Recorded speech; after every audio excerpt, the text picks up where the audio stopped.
चलो हम ਅਸੀਂ थोड़ा जा अगे काम स्टार्ट करते हैं।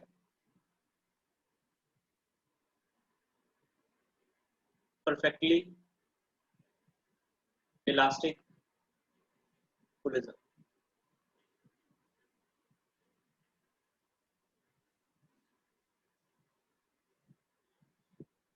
देखो जिवें बच्चे आ एक बॉल है, ठीक है जी, आ जी सेंट्रल एक्सिस है ते एक सेकंड बॉल है। इस बॉल का मास है जी m1 ते इस वेलोस इस बॉल की जी वेलोसिटी है दैट इज u1।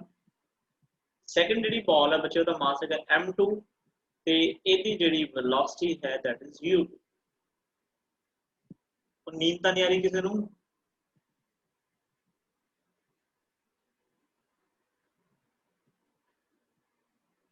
जागदे हो? Yes sir. Yes sir. चलो शुक्र है। तो असी ये मन के चलते बच्चे भी जी u1 वेलोसिटी है वो u2 के नालों ज़्यादा, क्योंकि फिर ही कोलिजन होगी ना, अदरवाइज तो कोलिजन होनी नहीं। अच्छा जो ये कोलिजन करो मतलब ये ना बिफोर कोलिजन की गल है, बी डॉट सी का मतलब बिफोर कोलिजन। ये बहुत इंपॉर्टेंट रिजल्ट बनावांगे आप। अच्छा फिर बच्चे की होगा अपन पता भी जी फर्स्ट बॉडी है मतलब फर्स्ट बॉल है वो दूसरी बॉल के नाल जाके स्ट्राइक करोगी। First ball second ball, first ball second पे फोर्स लगाओगी, सेकंड फर्स्ट पे लगाओगी। मतलब मैं लिख सकता force on second due to 1 and force on 1 due to 2। एक केस हो गया ड्यूरिंग कोलिजन का, मतलब असि उदो फोटो खिंच ली जो कोलिजन हुई ड्यूरिंग कोलिजन। इस तो बाद बच्चे की होगा ये बॉल्स अलग अलग हो जाएंगी। मतलब ए वाली बॉल जिसका मास m1 इन्हें सपोज वेलोसिटी दी गई v1 ते जी बॉल हैगी जी सेकंड ਉਹਦੀ वेलोसिटी बची होगी ਹੁਣ v1 v2 ਕਿਹਦੀ ਜ਼ਿਆਦਾ ਹੈ ਇਹ ਅਸੀਂ ਬਾਅਦ ਵਿੱਚ ਡਿਸਕਸ ਕਰਾਂਗੇ। ਅਸੀਂ ਇਹ ਕਹਿ ਰਹੇ ਹਾਂ ਵੀ वेलोसिटी चेंज होगी। स्टार्टिंग च ਅਸੀਂ ਇਹ ਮੰਨ ਕੇ ਚੱਲਦੇ ਹਾਂ ਵੀ u1 ਕੀ ਹੈ ग्रेटर देन u2 है। ਤਾਂ ਬੱਚੇ ਕਿਹੜੀ ਲਿਖੀ ਹੈ ਮੈਂ परफेक्टली इलास्टिक कोलिजन ਦੀ ਗੱਲ ਕਰਦੇ ਹਾਂ। ਤਾਂ परफेक्टली इलास्टिक कोलिजन ਦੇ ਵਿੱਚ ਅਸੀਂ ਹੁਣੀ ਇਹਦੇ ਕਰੈਕਟਰਿਸਟਿਕਸ ਪੜ੍ਹ ਕੇ ਆਏ ਹਾਂ। दैट मींस ਉਹਦੇ ਵਿੱਚ ਅਸੀਂ ਕੀ ਪੜਿਆ ਸੀਗਾ ਕਿ ਇੱਕ ਤਰ੍ਹਾਂ ਦੀ ਕਾਈਨੈਟਿਕ એનર્ਜੀ ਹੈ इनिशियल ਤੇ फाइनल ਉਹ ਕੰਜ਼ਰਵ ਰਹਿੰਦੀ है। फिर असी दूसरा पढ़ेगा कि लॉ ऑफ कंजर्वेशन मोमेंटम है जो ये होल्ड करता है। तो असी जो पहला law of conservation of momentum use करिए according to law of conservation of momentum एक ही कहना है भी जो इनिशियल मोमेंटम है वो इक्वल टू की होगा फाइनल मोमेंटम। अच्छा इनिशियल मोमेंटम बच्चे की होगा देखो m1 u1 फर्स्ट बॉल का, सेकंड बॉल का की है m2 u2, ठीक है जी इक्वल टू। अच्छा फाइनल मोमेंटम की है फर्स्ट बॉल का m1 v1 सेकंड बॉल का की है m2 v2। अच्छा ये ध्यान रखियो एक वैक्टर्स का मतलब देखो हम जिवें दोनों वेलोसिटीज इस साइड में तो ਅਸੀਂ पॉजिटिव लेके चलते हैं। जे कोई वेलोसिटी इस तो ऑपोजिट होया करोगी ना तो बच्चे फिर उन्होंने तुसीं नेगेटिव लेके चलोगे। ये गल का ध्यान रखो ठीक है।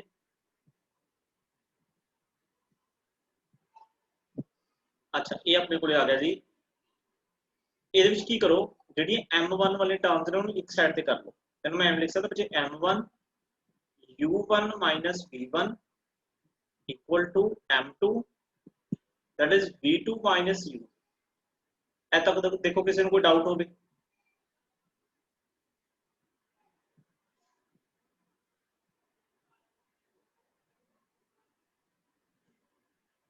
क्लियर है?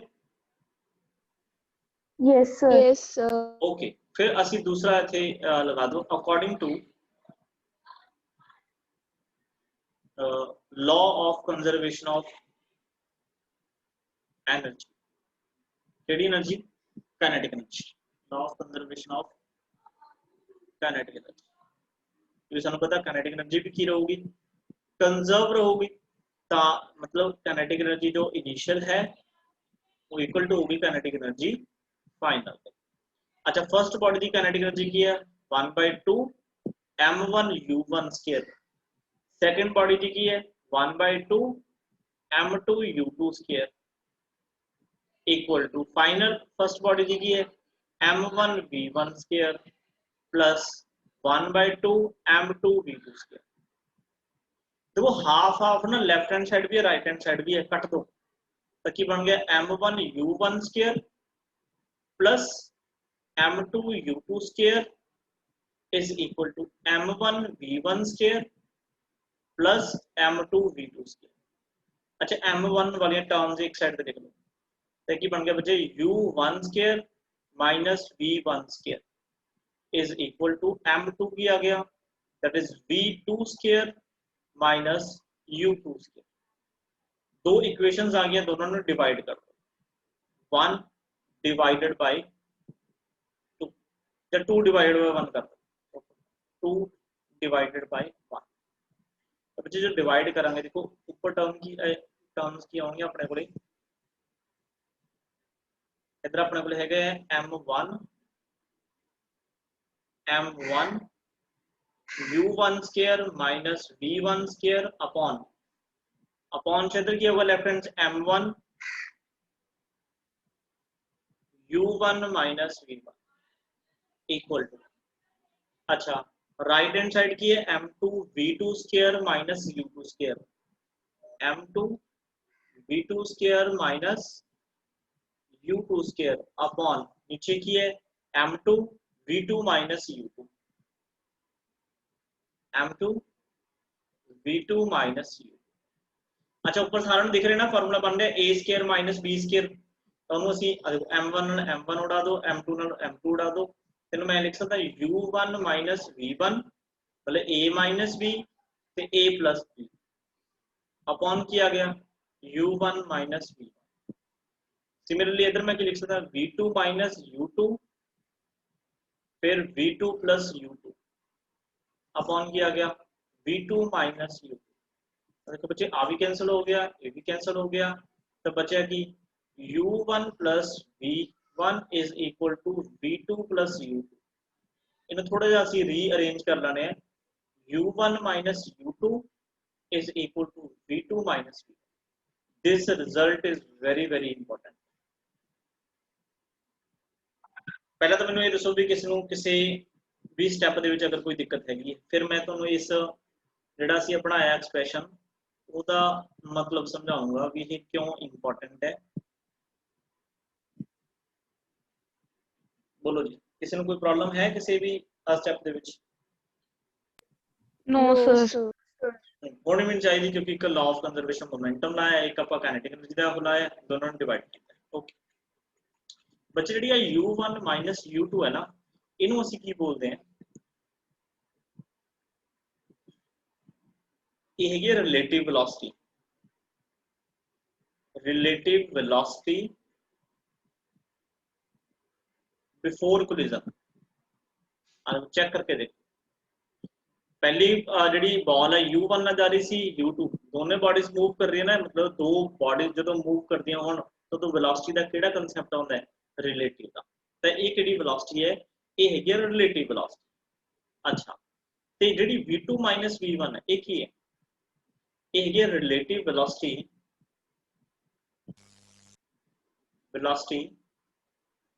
After collision. ਤੁਸੀਂ ਕਹੋਗੇ ਸਰ ਇਹਦੇ ਵਿੱਚ ਤਾਂ ਕੋਈ ਵੱਡੀ ਗੱਲ ਨਹੀਂ ਵੱਡੀ ਗੱਲ ਹੈਗੀ ਹੈ। ਵੱਡੀ ਗੱਲ ਇਹ ਹੈ ਕਿ ਸਿਰਫ ਔਰ ਸਿਰਫ परफेक्टली इलास्टिक कोलिजन ਜਾਂ इलास्टिक कोलिजन ਜਾਂ दूसरा ਇਹਨੂੰ ਕੀ ਬੋਲ ਸਕਦੇ ਤੁਸੀਂ इलास्टिक कोलिजन ਤੁਹਾਨੂੰ ਦੱਸਿਆ ਨਾ ਵੀ परफेक्टली ਦਾ ਕਦੇ ਨਹੀਂ ਹੁੰਦਾ ਹੈਗਾ ਮੇਨਲੀ इलास्टिक कोलिजन ਹੁੰਦੀ। परफेक्टली इलास्टिक कोलिजन ਜਾਂ इलास्टिक कोलिजन ਦੇ ਵਿੱਚ ਹੀ ਸਿਰਫ ਇਹ ਕੀ ਹੈ दोनों वेलोसिटीज आपस इक्वल ਆਉਂਦੀਆਂ ਨੇ।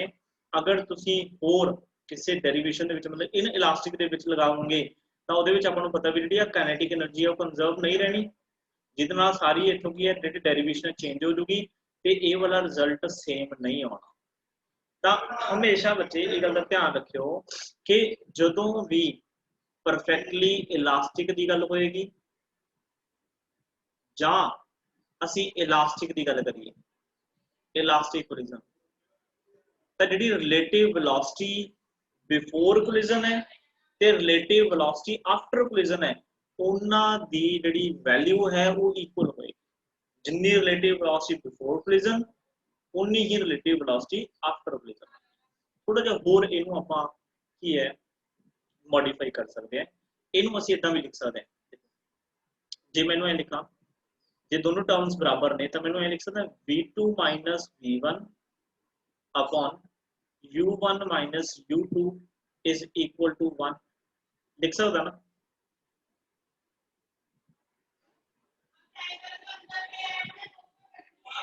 लिख सकता बच्चे इदा में कोई दिक्कत? No sir. हाँ, ਇਹਦਾ मतलब आ एक फार्मूला बनता है ਜਿਹੜੇ ਤੇ 1 ਆਇਆ ਨਾ, आ 1 एक्चुअल ਦੇ ਵਿੱਚ ਕੀ ਹੈ, ਇਸ 1 ਦਾ ਅਸੀਂ ਮਤਲਬ ਹੋ ਸਕਦਾ ਇੱਕ ਨਾ ਇਹਦੇ ਵਿੱਚ ਬੱਚੇ ਕੋਐਫੀਸ਼ੀਐਂਟ ਆਫ ਰੈਸਟੀਟਿਊਸ਼ਨ वर्ड होता है, कोएफिशिएंट ऑफ रेस्टिट्यूशन ਜਾਂ ਇਹਨੂੰ कोएफिशिएंट ऑफ रेजिलेंस बोलते हैं। रेजिलेंस थोड़े स्पेलिंग चेक कर लो, ठीक है, मे बी कितने कंफर्म हो सकती है। इन्हों बच्चे ਅਸੀਂ e ਨਾਲ ਲਿਖਦੇ हैं, ਕਿਵੇਂ डिफाइन करते हैं? It is defined as the ratio of relative velocity after collision upon relative velocity before।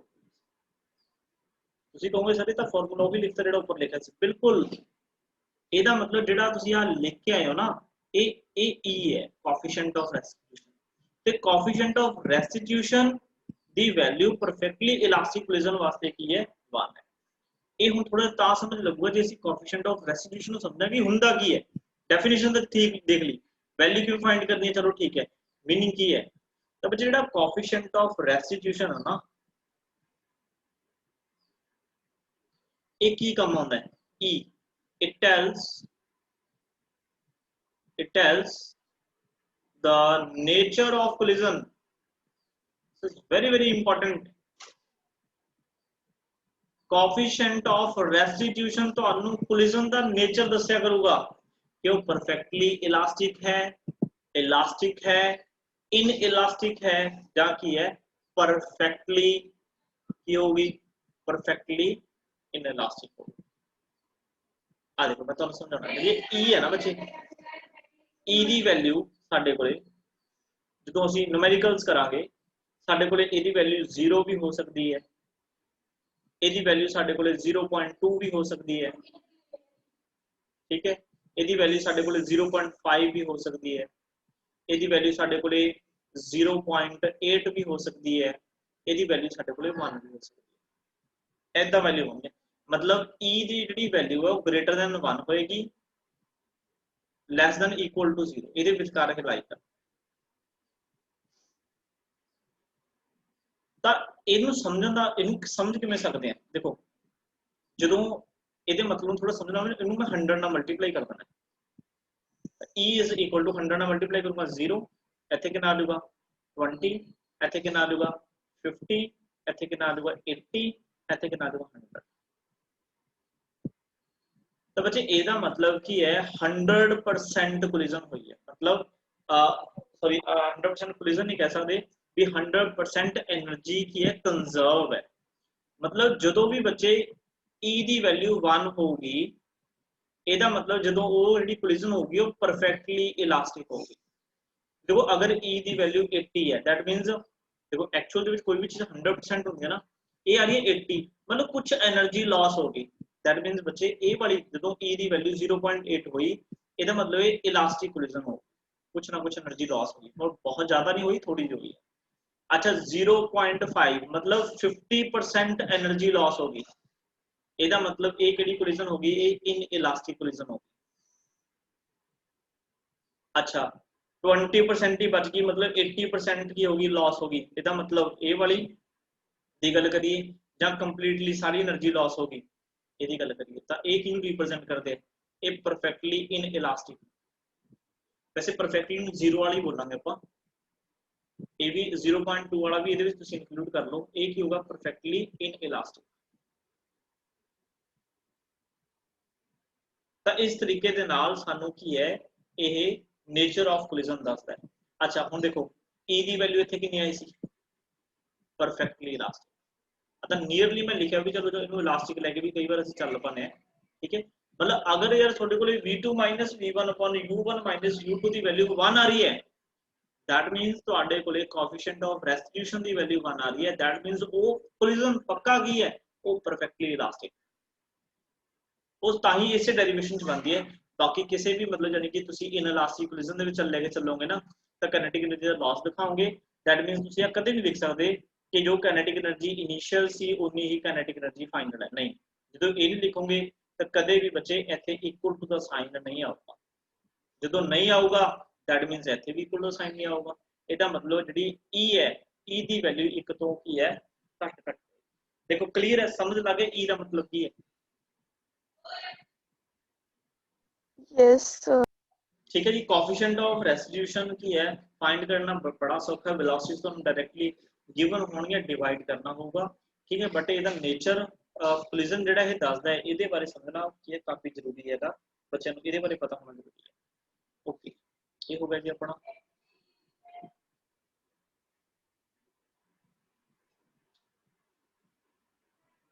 ਠੀਕ ਹੈ ਹੁਣ ਬੱਚੇ ਇਹਦੀ ਨਾ ਜਿਵੇਂ ਆ ਦੇਖੋ ਮੈਂ ਸਿਰਫ ਤੁਹਾਨੂੰ ਆ ਸਟਾਰਟਿੰਗ ਦੇ ਵਿੱਚ ਇੰਨੀ ਕੁ ਡੈਰੀਵੇਸ਼ਨ ਦੱਸੀ ਹੈ ਨਾ, ਡੈਰੀਵੇਸ਼ਨ ਨਹੀਂ ਤੁਸੀਂ ਕਰਨੀ ਹੈਗੀ, पेपर ਦੇ ਵਿੱਚ ਆਊਗੀ, मतलब ਸਕੂਲ ਲੈਵਲ ਦੇ ਵਿੱਚ ਮੈਂ ਕਰਵਾਉਂਗਾ, ਬਾਅਦ ਦੇ ਵਿੱਚ ਕਰਵਾਉਂਗਾ, ਠੀਕ ਹੈ। ਇਹ ਵੀ ਤੁਹਾਨੂੰ ਮੈਂ ਇੰਨੀ ਕੁ ਡੈਰੀਵੇਸ਼ਨ ਤਾਂ ਕਰਾਤੀ ਤਾਂ ਕਿ ਅਸੀਂ ਕੋਐਫੀਸ਼ੀਐਂਟ ਆਫ ਰੈਸਟੀਟਿਊਸ਼ਨ ਚੰਗੀ ਤਰੀਕੇ ਨਾਲ ਸਮਝ ਸਕੀਏ। ਜਿੰਨੀ ਕਾ ਡੈਰੀਵੇਸ਼ਨ ਕੀਤੀ ਹੈ ਹਨਾ, मतलब ਤੁਹਾਡੀ ਕਾਪੀ ਦੇ ਅਕੋਰਡਿੰਗ ਇਹ ਮੰਨ ਕੇ ਚੱਲੋ ਵੀ 1.5 ਪੇਜ ਦੀ ਹੋ ਗਈ ਹੋਣੀ ਹੈ, ਠੀਕ ਹੈ। ਇਸ ਤੋਂ ਬਾਅਦ 1.5 ਪੇਜ ਦੀ ਹੋਰ ਇਹ ਕੀ ਹੈ ਡੈਰੀਵੇਸ਼ਨ ਹੈਗੀ ਹੈ, ਜਿਹੜੀ ਕੀ ਹੈ 5 ਨੰਬਰ ਦੇ ਵਿੱਚ ਪੇਪਰ ਦੇ ਵਿੱਚ ਕੁਐਸਚਨ ਆਉਂਦਾ ਸਕੂਲ 'ਚ, ਠੀਕ ਹੈ। ਉਹ ਮੈਂ ਤੁਹਾਨੂੰ ਬਾਅਦ ਦੇ ਵਿੱਚ ਕਰਵਾਉਂਗਾ ਜਦੋਂ ਆਪਾਂ ਆਫਲਾਈਨ ਕਲਾਸ ਕਰਨ ਲਵਾਵਾਂਗੇ, ਕਿਉਂਕਿ ਫਿਰ ਉਹ ਨਾਲ ਦੀ ਨਾਲ ਲਿਖਵਾ ਕੇ ਵੀ ਦੇਖਣਾ ਪੈਂਦਾ ਬੱਚੇ ਤੋਂ ਕਿ ਤੁਸੀਂ ਲਿਖ ਕੇ ਦਿਖਾਓ। ਇਹਦੇ ਨਾਲ ਡਾਇਰੈਕਟ ਰਿਜ਼ਲਟ ਹੁਣ ਤੁਸੀਂ ਯਾਦ ਕਰਨੇ ਆ ਕਿ ਜਦੋਂ ਬਾਡੀ ਇੱਕ ਬਾਡੀ ਦੂਸਰੀ ਬਾਡੀ ਨਾਲ ਟਕਰਾਊਗੀ, ਠੀਕ ਹੈ, ਟਕਰਾਉਣ ਤੋਂ ਬਾਅਦ ਉਹਦੇ ਕੋਲ ਜਿਹੜੀ ਵੈਲੋਸਿਟੀ ਹੈ v1 ਉਹ ਕਿੰਨੀ ਆਊਗੀ, ਇਹਦਾ ਫਾਰਮੂਲਾ ਕੀ ਹੈ, ਉਹ ਫਾਰਮੂਲਾ ਨੋਟ ਕਰ ਲਓ, ਕਾਫੀ ਇੰਪੋਰਟੈਂਟ ਹੈ। ਅਸੀਂ ਡਾਇਰੈਕਟਲੀ ਹੀ ਚੀਜ਼ ਯੂਜ਼ ਕਰਾਂਗੇ। ਜਿਹੜਾ ਬੱਚੇ v1 ਵੈਲੋਸਿਟੀ ਹੈ ਜਿਹੜੀ ਉਹ ਤੁਹਾਡੇ ਕੋਲੇ ਹੋਏਗੀ 2m2 u2 upon m1 plus m2 plus u1 m1 minus m2 upon m1 plus m2 ਇੰਨੀ ਵੈਲੋਸਿਟੀ ਹੈ ਜਿਹੜੀ ਪਰਫੈਕਟਲੀ ਇਲਾਸਟਿਕ ਕੋਲਿਜ਼ਨ ਦੇ ਵਿੱਚ ਬਾਡੀ ਕੋਲੇ ਆ ਜੂਗੀ ਕੋਲਿਜ਼ਨ ਤੋਂ ਬਾਅਦ। ਅੱਛਾ ਫਿਰ ਸੈਕੰਡ ਬਾਡੀ ਵਾਸਤੇ ਲਿਖਣਾ ਸੌਖਾ ਹੈ, ਤੁਸੀਂ ਸਿਰਫ ਇੱਕ ਰਿਲੇਸ਼ਨ ਯਾਦ ਰੱਖਣਾ ਵਾਲਾ। जो v2 लिखण का तरीका मैं दस देना की करना है, जिथे m2 लिखे उथे 1 कर, m2 नहीं जिथे 2 लिखे थे 1 कर दो, जिथे 1 लिखे थे 2 कर दो। देखो किवें करूंगा मैं, आ नहीं न्यूमेरिकल वैल्यू नहीं चेंज करनी, 2 तो एज इट इज, m2 है ना, इनू लिख दो m1, u2 लिखे इनू लिख दो u1। अच्छा नीचे तो जे इनू 2 कर दोगे इनू 1 कर दोगे फिर भी m1 plus m2 ही रहूगा, इनू एज इट इज। फिर प्लस u1 लिखिए इनू लिख दो u2, m1 लिखे m2 लिख दो, m2 ਨੂੰ m1 लिख दो, अपन की आ गया m1 plus लो आ दूसरा फॉर्मूला। क्या सी ना छोटे छोटे फॉर्मूले होंगे, आ देखो छोटे छोटे फॉर्मूले तुसी याद करने। टेक्निक मैं दसदी, देखो एक फॉर्मूला तो देखो याद करना ही पऊगा, दूसरा फॉर्मूला तुसी पहले वाले फॉर्मूले ਨੂੰ देख के लिख सकते हो, ठीक है जी। ये फॉर्मूला तुसी ध्यान रखना। देखो जी क्लियर है? Yes sir. यस ठीक है, बहुत आज के लिए मैं कहना नहीं है ना, कल को कंप्लीट कर ला मैं ये करवा देंगे। यस नो ठीक है चलो बाकी फिर ਆਪਾਂ ਕੰਮ ਆਪਾਂ ਨਾ ਇਹਦੇ ਕੱਲ ਨੂੰ ਸਪੈਸ਼ਲ ਕੇਸ ਕਰਾਂਗੇ। ਤੁਸੀਂ ਐ ਕਰਿਓ, ਤੁਸੀਂ ਨਾ ਖੁਦ ਮਾੜਾ ਕਰਕੇ ਦੇਖਿਓ ਸਪੈਸ਼ਲ ਕੇਸ ਤੁਹਾਨੂੰ ਮੈਂ ਦੱਸਣਾ ਵੀ ਕਿਹੜੇ ਕਿਹੜੇ ਤੁਸੀਂ ਕਰਨੇ ਆ। ਸਪੈਸ਼ਲ ਕੇਸ मतलब ਤੁਹਾਡੇ ਕੋਲ ਦੋ ਫਾਰਮੂਲੇ ਨੇ। ਸਪੈਸ਼ਲ ਕੇਸ ਇੱਕ ਤਾਂ ਤੁਸੀਂ ਇਹ ਕਰਨਾ ਹੈ ਕਿ ਅਗਰ ਤੁਹਾਡੇ ਕੋਲ ਜਿਹੜੀਆਂ ਬਾਡੀਜ਼ ਨੇ ਉਹ ਦੋਨਾਂ ਦਾ ਮਾਸ ਸੇਮ ਹੋਵੇ, ਜਿਹੜੀ m1 m2 ਅਸੀਂ ਬਾਡੀਜ਼ ਕੀ ਹੈ ਸਟ੍ਰਾਈਕ ਕਰਾਈਆਂ ਸੀਗੀਆਂ, ਉਹ ਦੋਨੇ ਕੀ ਹੈ ਸੇਮ ਮਾਸਿਸ ਦੇ ਹੋਣ ਤਾਂ ਇਹਨਾਂ ਵੈਲੋਸਿਟੀਜ਼ ਦੇ ਵਿੱਚ ਕੀ ਚੇਂਜ ਹੋਊਗਾ, ਠੀਕ ਹੈ। ਇੱਕ ਤਾਂ ਤੁਸੀਂ ਇਹ ਸਪੈਸ਼ਲ ਕੇਸ ਬਣਾਇਓ, ਫਿਰ ਕੱਲ ਨੂੰ ਜਦੋਂ ਮੈਂ ਕਰਾਉਂਗਾ ਉਹਦਾ ਆਪਾਂ ਮੈਚ ਕਰ ਲਾਂਗੇ। ਸੈਕਿੰਡ ਤੁਸੀਂ ਕੀ ਹੈ ਜਿਹੜੇ ਸਪੈਸ਼ਲ ਕੇਸ ਬਣਾਉਣੇ ਆ ਉਹਦੇ ਵਿੱਚ ਤੁਸੀਂ ਟਾਰਗੇਟ ਨੂੰ ਐਟ ਰੈਸਟ ਰੱਖਣਾ ਹੈ, टारगेट एट रेस्ट। ਤੁਸੀਂ ਕਹੋਗੇ ਸਰ ਟਾਰਗੇਟ ਕਿਹੜਾ ਹੁੰਦਾ, ਹੁਣ ਇੰਨਾ ਤਾਂ ਤੁਹਾਨੂੰ ਪਤਾ ਹੀ ਹੋਣਾ ਚਾਹੀਦਾ। ਟਾਰਗੇਟ ਉਹ ਹੁੰਦਾ ਜਿਹਦੇ ਵਿੱਚ ਬਾਡੀ ਵੱਜਦੀ ਹੈ।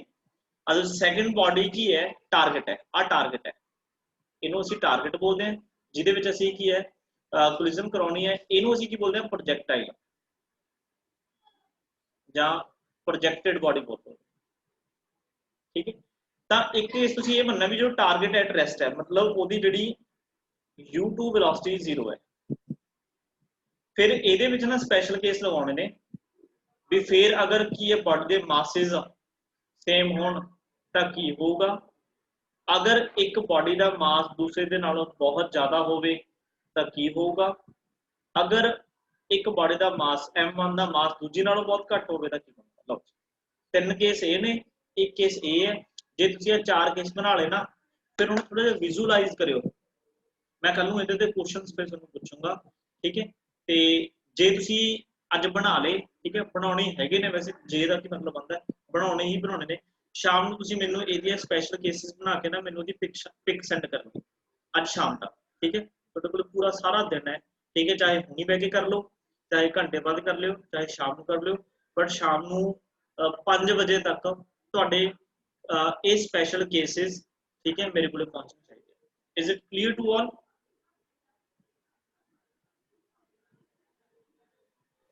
Yes. Yes, sir. Okay, then. Thank you. Take care.